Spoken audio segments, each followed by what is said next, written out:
One great networking tip I got recently was not to ask someone, hey, how are you? But to ask rather, hey, what's something exciting you're working on? So I know our next speaker, Chris, he comes from US and he's probably a much more better networking expert than I am. And today he will share actually how to crack the US market. So please, one big round of applause for Chris.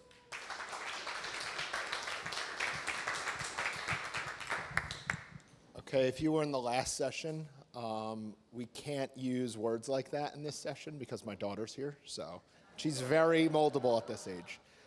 So my name's Chris Gannon. I'm the founder of Captivate Talent, and with the way technology and AI is advancing, a moat that you had that could have been 2 or 3 years of technology now can be 2 or 3 months. So the reality is the future, the only things that will separate us from our competitors are brand and talent. So if you're here to learn about brand, you're in the wrong room.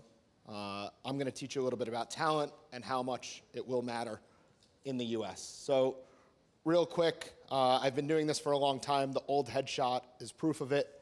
I've been doing go-to-market recruiting now for almost 20 years. I've worked for a Series B startup where we scaled from 65 to 220, and a global startup where we scaled from 200 to 350 out of London into the US.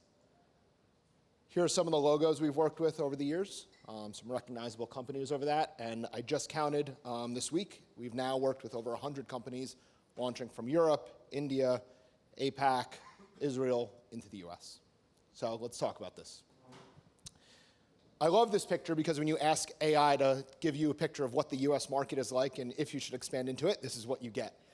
So if anyone is in here and they're thinking about expanding into the US market, are you sure?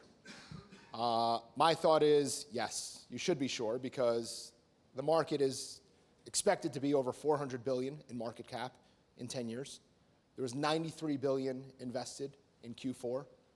ACVs tend to be a lot bigger and things tend to move a lot faster.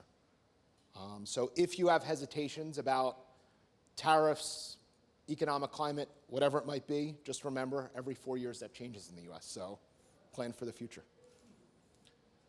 There's some key differences in the market that you should be aware of. As I mentioned, things move faster. Competition can be a bit stiffer. The market is a bit more mature. Buying cycles move quicker. And pricing, ACVs are much higher, so you can make more money. I broke every rule in this presentation. There's like 6 QR codes. There's 2 videos that probably don't work. Our marketing guy built a nice little checklist. This is your go-to-market readiness checklist for the US. Download it. Just keep it aside somewhere. It's a little quick framework for you. It's helpful. You want to know that you're ready to go because if you're not, you're just going to fall flat on your face and waste a lot of your or somebody else's money. Here's one of those videos that don't work, but there's a good QR code. So Roy's the founder of FinOut.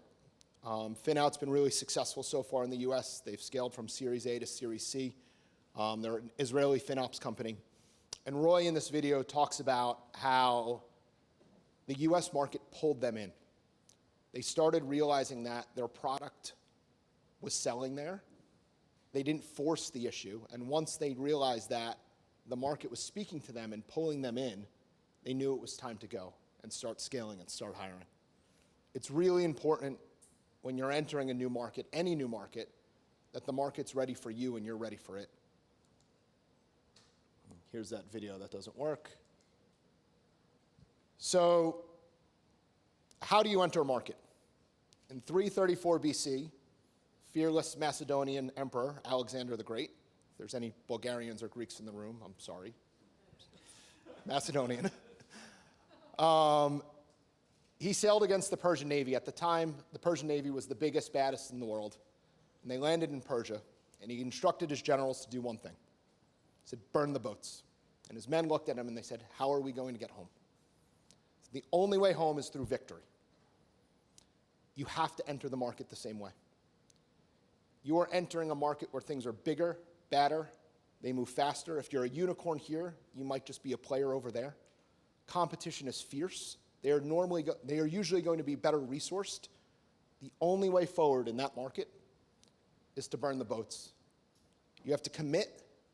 You have to commit full time. Things we see in that market often are companies, they dip a toe in, they test it out, they want to see how it goes. It almost never works out. You can't test the market unless you know you're ready to go in all in. You're ready to go all in and commit the resources to it.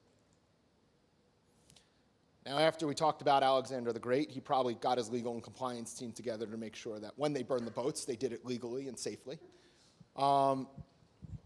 I included this here. This is not what we do. This is not what I specialize in. There's a great lawyer in the UK, Dan Glazer. He specializes in setting up companies into the US. Don't skip this step. The legal complexity of the US market, there are 50 different markets that you need to know law in from an employment perspective.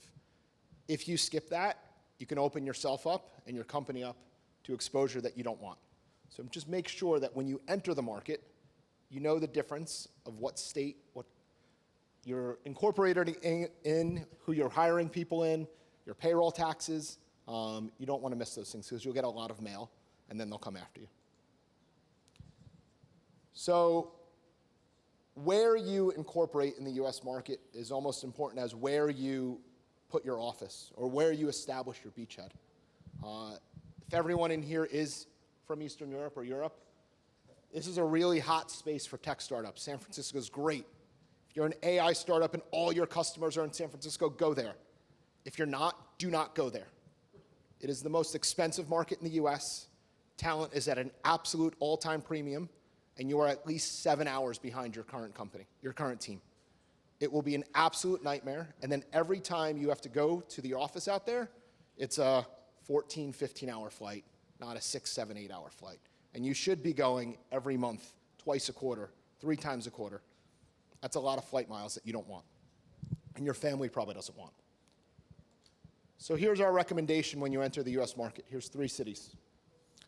New York, not because I live in New Jersey and I'm outside of New York, I think is the best market right now. Not only due to the massive talent that is there, but the international community and how easily it will be for you as a founder if you go there and you move there to integrate your life there. Somebody that speaks every language in New York on every corner. It's an easy place as an international citizen to integrate and for your team to integrate. Boston's a great hub if you're in healthcare, and Austin's a really nice alternative if you don't want cold weather anymore. In the US, which might be a little bit different right now, there's a push-pull in the market. There are founders on the coastal cities that are asking their employees to go back in 4 or 5 days a week right now. They're at a severe disadvantage when they go to market. Right now at Captivate Talent, 30 to 90 days is our average extra fill time for somebody who's requiring 4 to 5 days in the week, days in office in a week. So your sales cycle for hiring somebody, if it's typically 3 months, will be 6 months if you want 5 days. It is almost impossible to get tier 1 talent in an office 5 days a week right now. So my recommendation is approach the US with hybrid. Approach it with remote. Hire talent anywhere. Make a hub at a bare minimum. But try not to pull somebody in an office 5 days a week. They won't react well to it. When you go to the US, it's kind of the who, not how sometimes. And I saw before that we talked a little bit about the who. We're a country of specialists. There's some things that don't translate well. The word country manager does not exist in the US. This GM role, which exists country managers here, they're really dangerous people to hire because they're generalists. They're usually masters of none. When you look at the market, you have to be really intentional about the type of person you hire. If you're a PLG company, obviously you want to go towards growth and marketing. If you're going to build, you want to have a VP of sales or a head of sales. If you're testing the waters maybe, or hiring a group of 3 or moving over as a founder, as we learned earlier this morning, you want to hire ICs. But this is a very, very dangerous type of hire. If you want core competencies on how to hire all these people, there's another takeaway for you. So a couple of years ago, I sat down with the founder of Cognism, and we talked about his growth plan in our office when they were a Series A company. And then he started asking me about salary. And he went up to the same whiteboard that we just mapped out his growth plan on and started Xing off people once we talked about salary and benefits. Because the perception of the market of what you think somebody costs and what somebody really costs, the EMEA companies are in the blue, the US companies are in the green. It's a significantly more expensive market. You ask yourself, why is it more expensive? Are the people that much better? Are they, going to do that much more? I'd say arguably they're not much different. But when you go into New York City, you walk to the corner and you buy a cup of coffee, how much does that coffee cost? Any guesses? $6, plus they spin it around and you have to give a tip, $6, $7. So the reality is why do people cost so much? Well, the cost of living is significantly higher, especially in major cities and hubs. So you have to be really conscious of that. They're not there just to rob you or take money or just cost more for the sake of costing more, but when a coffee costs you $7 every morning, it's a significantly different market you're going to play in. And as much as you think a person should be paid less, the reality is this is what they're going to cost in the market. There's a really good takeaway. If you scan nothing in this presentation, scan this. It's the benchmark report that we just did with Pavilion. It gives you tons of data, not only in the US, but globally on salary benchmarking. When we talk more about your who, when we see people try to enter a market, quite often, they try to sit here. They try to find an IC that could be a leader or a leader that could be an IC. It's a really, really dangerous area to sit in. A few years, is anyone from Paddle in this room? No, okay. So a few years ago, when we met Harrison, one of the original founders from Paddle, and his team reached out to us to do some hiring in the US, his HR team came to us and they said, we want a manager. We want to hire a sales manager that could sell. Okay. And we looked at the rec, and it was some of these. Someone can open doors, manage a small team, close deals, move things through pipeline. It was both of those, kind of. And we started breaking out down the job, and we looked at them. We said, well, how big is the US right now? They said, well, about $1 million in revenue. How big do you want it to be in 18 months? Well, hopefully it's one of our bigger markets in 18 months. This person can't get you there. This person can maybe close a few deals for you. You have to be really, really cautious of where you hire and when you hire and who you hire, and understand what your true plan when you enter that market is. Do you want to just scale to 1 or 2 million? This could work. Are you moving over there as a founder? Absolutely, this could work. Are you looking for somebody to autonomously run one of the biggest markets in the world for you? That doesn't work. This is really important, that you optimize for these skill sets and you find the right person that's used to optimized in those skill sets on their own in a new market. Do not hire somebody from your biggest competitor and pray they're going to work out. Because as we heard this morning, you stole part of my talk a little bit, that person will be overly resourced and then come into a world that they will not know how to be prepared for. Okay, so this is another great video from Rebecca Price at Primary Talent. I'd follow her on LinkedIn. She talks about interviewing your early sales hires. The realization as a founder, you're really proud of what you built. Somebody just gave you some funding. They've given you all the confidence in the world. You're going to go conquer a new market. You've burned the boats. You've told your partner, your wife, your husband, you're ready to go. You get somebody on the other end of the phone for you, and you say, why do you want to work for me? Who are you? Where are you coming from? Well, we're a unicorn in Bulgaria. Where's Bulgaria? The reality is the US is an extremely under-traveled country. Extremely under-traveled country. So entering a market, you have to be really humble about who you are during an interview process and utilize that opening volley of interviews to sell your company. In no way am I saying let anyone in the door. You want to still filter for great talent. You want to have some knockout questions, but you need to sell the vision to them. You need to sell the passion. You need to sell to them what your investors saw when they sent you that check. And it's really, really important on your opening interview that you as the founder have with them, not your admin, not your sales manager that's in another country that's trying to close pipeline, not your HR coordinator. You, as the founder, you sell the dream. Rebecca said all that too.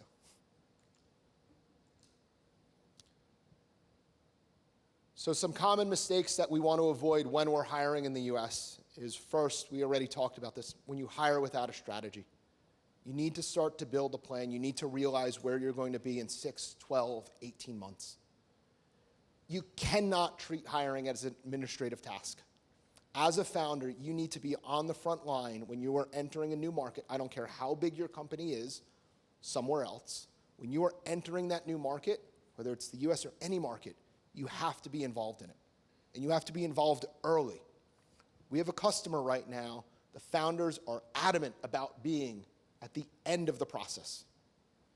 They have one of the highest fall-off rates during their interview process of any of our portfolio companies we're working with right now. Highest, because candidates just simply aren't engaged. They're fishing in New York. It's one of the most competitive markets in the world. Why does an enterprise AE want to go work for their 4-person company in New York? What's their story? What's the vision? Do you think the HR person in Barcelona can convince them of that? Or is that the founder's job? When you hire too senior, we see this story sometimes. They come to us and they say, that person couldn't do anything. They were just an administrator. They were a boardroom person. Well, what resources did we give them? Did we have a roadmap? Don't say it. Did we have a plan that we could have executed on? Did we lay out that plan? Did we give them the resources? Or did we lowball compensation? Did we try to get a deal on somebody? Be really, really careful. These are the biggest 4 hiring mistakes we see when companies enter the US. The other thing is the business culture is a little different. It's changing, it's getting better. We're a little bit more global these days sometimes. But a term we hear often is aggressive. US salespeople, they're all aggressive. They all can sell everything. Look, every good salesperson in the US is good at selling at least one thing, it's themselves. We all know that. But you have to understand by nature, the market moves a lot faster, decisions move a lot faster. Their approach could feel a little bit more transactional. An offer process, they don't want to volley back and forth 5 times and negotiate. They want it done. We're used to things moving a lot faster in that market, so decision making goes quick. Oh, Matt, do you have a question? Sorry, what is value-driven behind the sales approach? So, in terms of the sales approach, they want to see value right away. What's the ROI? What's the value? It almost would feel transactional. We do see buyer behavior shifting though, because of how fast technology is moving and it's being democratized a bit. Brand, trust, they all mean things now again. If you were at the CMO Summit in Pavilion a couple weeks ago, brand was the headline. A bunch of technical marketers in a room talking about brand was very interesting, but that's where we're moving. When you manage a team in the US, understand the uniqueness of the culture. I put a picture of a football team here because I think it's really important. I had a managing director when I first started my career. I worked for a UK-based company, and his favorite sports team was the Jets. Nobody in their right mind would ever pick the Jets. It's like, let me get this right. It's like picking Tottenham right now as your favorite football team. Fair? No one would ever pick that team. And one day, out for drinks, he told me why. He said, look, I have no interest in American football, but I knew I needed a team when I came here. Because if I was going to get the team to love me here, I needed to be on a Monday morning able to talk about the things that they were going to talk about. So I picked the Jets. He got tickets to the Jets. He went to Jets games. He eventually fell in love with the Jets and cursed them every season. But it was really, really important that his team saw that he was adapting to their culture versus enforcing his culture upon them. So when you enter that market, be really cognizant of that. Even when you do things like name your conference rooms. We had a client, they named all their conference rooms in Hebrew. It was an Israeli tech startup, and we placed an enterprise AE team there. One of the guys called me, he said, I don't know what's going on here. I don't know where I need to go to meetings. He's like, I literally don't know where I'm supposed to be, and everyone in the office speaks a different language from me. I don't know if this is the right fit for me. So be really cautious about when you're in that market, how you interact with those colleagues, and try to adapt to their culture and integrate. Don't force. So when we're going to market in the US, we want to understand that our product is truly ready. We call it expansion product market fit. Are the dollar signs euros? Is behavior spelt with a U? Is there a Z in things where there should be an S? Those little things make your buyer question how committed you are to their market. Make sure that your product not only works for them functionally, but visually, aesthetically, the UX, the UI, all make sense to that buyer. Your positioning and messaging. When you're marketing, make sure your marketer isn't mailing something in from ChatGPT in a language that might not be 100% right. Understand how to get your marketing and position right, and make sure all your content makes sense for that market specifically. Put in the extra effort. So you never want to be the cheapest. There's a book, $100 Million Offers, and it says there's no value in being the cheapest. You might think there is, you might think you're entering the market and it's cheeky, but the US buyer will actually see your discounted product as something that's inferior. Even though it might be better, they might see the cheapest product as someone that's not as good, especially if it's someone foreign selling it to them. So just be really cognizant of your ACV, how you're tiering out your pricing, and your pricing strategy around packaging when you enter the market. All right, so we've prepared ourselves, we've burned the boats, and now we're going to go execute. If you want a really good guide of the US market, and if my rambling for the last 22 minutes didn't make any sense, our marketer extracted all this information from me and our clients and put this together for you. Any questions? Ooh, Matt again. Any other questions? Oh. How do you handle firing? Like, how do companies adapt in case they have to do that? So in almost every, how do we handle firing? Yeah. In almost every state, we have what's called right to fire or right to work. So you can fire or somebody can give their notice for no reason, essentially. Unless there's an HR violation, there's some legal things like if somebody's pregnant, a protected class, something like that. But if you don't like somebody's work and you have a case against them, you can just fire them. There's no grace period, there's no garden leave or anything like that. My advice to you, though, is if you use that lawyer to help you enter the US market, or you have what we call a PEO or an HR support that's doing your payroll and stuff for you, check with them first to make sure you're not in any violation, but you can simply just fire somebody in the US. They can also just simply quit without notice, so it is both sides.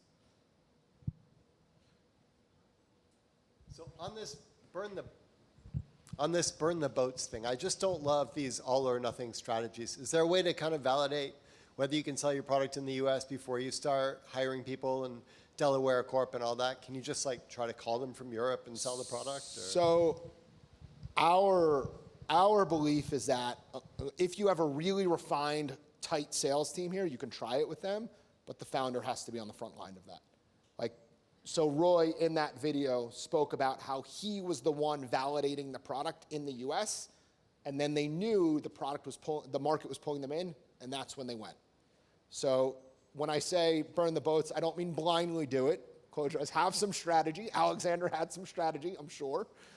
But yes, validate it first. But be cautious of how strong your team is here first.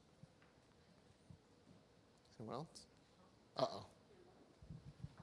Uh-oh. Since you mentioned that now, because I used to sell in the US, but it's been more than a decade ago. Since now everyone has shifted since COVID, top tier talent that they don't want to stay in the office. Would you say that there is a strategy where you go to an even lower level income city, since it seems like everything is happening remote anyway, so potentially also most of your deal will not be happening through live meetings? Would you do that? Yeah, do you want a hub in Philadelphia, Atlanta, Raleigh, Charlotte, one of those cities? Absolutely. If you're going full remote, the city's less important. Why do you have a headquarters there, I'd say? If it's a place for you as the founder to go, maybe, Well, pick New York then, because and hire people in the general area. Don't worry about getting people in the city.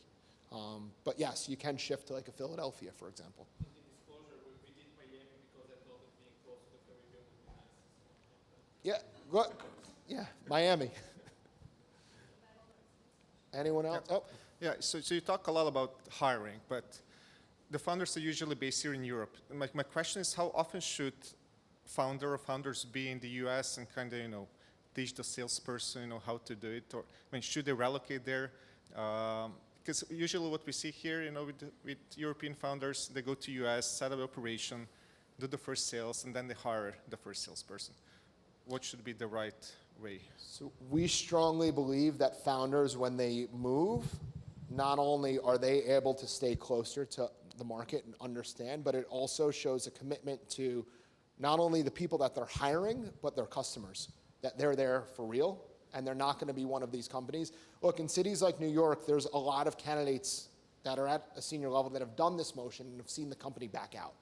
So they're unsure. So the founder moving there gives that more commitment. So if you have a co-founder or something and there's two of you, send one for a year, send the other one for the next year. It will show not only commitment to the hiring, but your customers.